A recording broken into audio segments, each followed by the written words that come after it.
These white guys make the big bucks by telling all the other whites to be less white. Professor Sam Williams of the wretched Penn State University hosts an utterly worthless class. Can you two introduce yourselves? Hi, I'm Sophia. I'm a freshman. My major is communication sciences and disorders. I'm Eli. I am a junior finance major. What this tells us, and this is that critical race theory piece, what it tells us is like we have to, or the people who end up in certain majors, or the people who end up with higher GPAs, on average, whose parents had more money and were more highly educated. And so you have more things moving. It's just like a big wave of energy. So do you feel a responsibility to do something about that? Dude, I asked them a closed-ended question, you saw that. I asked you that. I just came here for a degree, man. What are you talking about? No, listen. No, I asked you that question in particular, because you shouldn't, it's not, in a sense, it's not your responsibility at all, right? It's not it's not your responsibility, it's not Will's responsibility. But all of us, our jobs as thinkers, because we are thinkers here, what kind of society do I want to live in? Like, where do I want to live and how do I want to live? Where do I want to be? Look at how family income is on the bottom in the thousands. And look at how as family income goes up, SAT scores go up. Now, if in fact the playing field was really level, like if schools were the great equalizer, meaning that, the two of you might end up being poor in life, and two people who grew up poor might end up being wealthy. They may just flip-flop, but it's probably not going to happen that way. It doesn't usually happen that way. It's the resources that continue to offer more resources to new people. Go to the next slide. Look at parents' education. So on the left, it's like parents who have no high school diploma, which is 7% of total parents in the United States. Here are the reading and math scores. Right? Or pardon me, it's 7% of all the people who are taking the SAT, right? Look at the reading and math scores. And then look how the reading and math scores go up when parents have college degrees. And what this tells us, and this is that critical race theory piece, what it tells us is like we have to talk about these things. Because if we don't talk about these things, we're never going to be able to fix what would be the problem. Go to the next slide.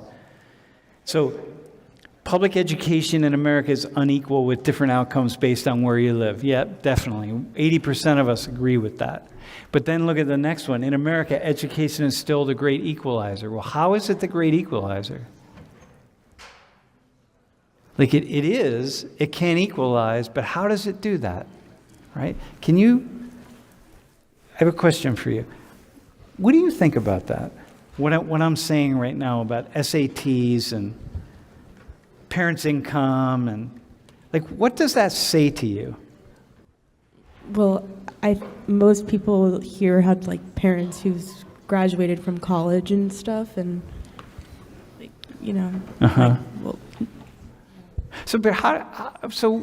But how is that though for you, right? Like we're in this world where basically we're seeing lots and lots of really privileged people, okay? Because most people are, the vast majority, and the people who scored the best, and people who end up in finance, or the people who end up in certain majors, or the people who end up with higher GPAs, or the people who end up not having to work to put themselves through school, are gonna be people on average, whose parents had more money and were more highly educated. And so you have more things moving. It's just like a big wave of energy. Do you have a thought on that? Yeah, like those people who on average are have a higher SAT score, on average going to get higher income just because they went to college. It just seems like it would probably be a continuing cycle because you're going to move to neighborhoods that have better access to education. Those neighborhoods are going to be a little more expensive to live in. So if, someone who didn't graduate high school, dropped out, doesn't have a great job, won't really have access to a neighborhood that has access to a good school because their income just, they can't afford to live there. So that's why you have this problem, like the suburbs, like what you were talking about, and the cities. Teachers aren't paid as well there, which then leads to like not receiving as good of an education, where in the suburbs they're paid probably on average more, and you're just going to receive a better education out there. They're going to be... So it's just a cycle. Yeah, it's like a cycle to me. So do you feel a responsibility to do something about that? I mean, I would love to say yes, but like, there's only so much I can do. Okay. I don't know. Dude, I asked him a closed-ended question, you saw that. He was I like, asked hey, you look, that. I just came here for a degree, man. What are you talking about? No, listen. No, I asked you that question in particular, like, because you shouldn't, it's not, in a sense, it's not your responsibility at all, right? It's not it's not your responsibility, it's not Will's responsibility, but all of us, our jobs as thinkers, because we are thinkers here, right? We're being trained to think about social issues, philosophical issues, and so on. So we ask ourselves, what kind of society do I want to live in? Like, where do I want to live, and how do I want to live? Where do I want to be? So in that sense, that's just the question to ask yourself. It's like, well, if I don't feel responsible, then what kind of world do I want to live in? Do you want to live in one that is like highly unequal, or would you rather live in one that's like a little bit more equal across the board? Why? Why do you say you'd rather have... I'm like, I want... I don't know how to explain. Well, I think everyone should have the opportunity to get higher education if they want. I think all schools should be equal, and there's definitely a difference. How to help that, I don't know. But I think that if everything was more equal, obviously it would be better. Well, hang on. Nothing's ever, like this is that video that you all watched, nothing is ever going to be equal. It just can't be. And if we try to make everything equal, we just screw it up really bad. So that's not what you want. You don't want it to be equal. So what do you want? For everyone to have the same opportunities. Yeah, Not the but same opportunities, but like to be able to get the help that they want or need to be able to pursue higher education if they're from like an underprivileged area, like. What if? Can I say it for you? See if this works. No. These are great. You both gave really great answers, right, bro? Great answer. It'd be really nice to live in a world, live in a society where at the very least we acknowledged some of the really extreme inequalities that exist.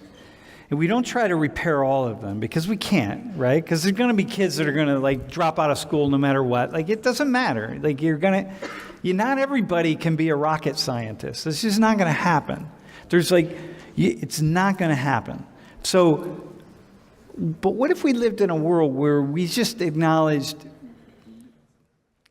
with a little more of an understanding some of the really gross inequalities, some of the things that this guy sees and is trying to rectify, and that most people in this classroom have never seen ever, like some of the real deep inequities, right? Like, what if we just lived in a world where we acknowledged a little bit more of that, so that the people who don't have a lot of opportunities, if they really show great promise, like they can move forward. What if we just lived in that world, and that would be, okay, just kind of good enough, right? How's that sound? Sounds pretty good, yeah. Yeah, sounds good. Because you're not saying we have to all be equal because we're not equal. Yeah. But you're acknowledging, you're acknowledging the really deep inequalities, right? Which is can you go back a slide? Go back one more. Look at this. Look at Look at how poor kids, like, look at those differences in the SATs, man. That is like night and day. And you cannot tell the kids on the bottom, the kids on the left side of that graph, hey, just study harder. They're not going to study harder. This is an analysis of all kids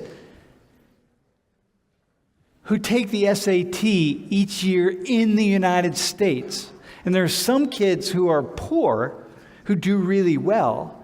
And there's some kids who are rich who don't do very well at all. But on average, that's the direction of that graph. And that seems to me to be something that I think needs to be acknowledged and talked about, which is why I talk about it in a class like this. Do you guys understand, like, here in Pennsylvania, how schools are funded? So, like, richer areas or places where they have higher income, they're going to get more money from property tax because, like, their properties are more expensive than the other places in Pennsylvania that don't have, like, as like a higher income. Yeah, you're just taking a bigger slice. If you take the same slice of that person's income, it's just lots more income of each household, right? 58% of like funding for schools is coming from like local property taxes. Yeah. If you're in a higher income area on average, I mean, those funds are just going to get like diverted back to you, it seems like. Exactly. So why do you think it's like this? Like, why do you think we do this? I don't really have any idea, but I guess like if people are paying more taxes in their areas, they would want their schools to be better. All right, what would your parents say if like a certain segment, what would your parents say? Both of your parents. What would they say if like the state came along and said, hey, you know what? We're going to take this portion of the taxes that you pay to your school system, and we're actually going to send it to a school system on the other side of the state because we need to balance things out a little more. What would your parents say about that?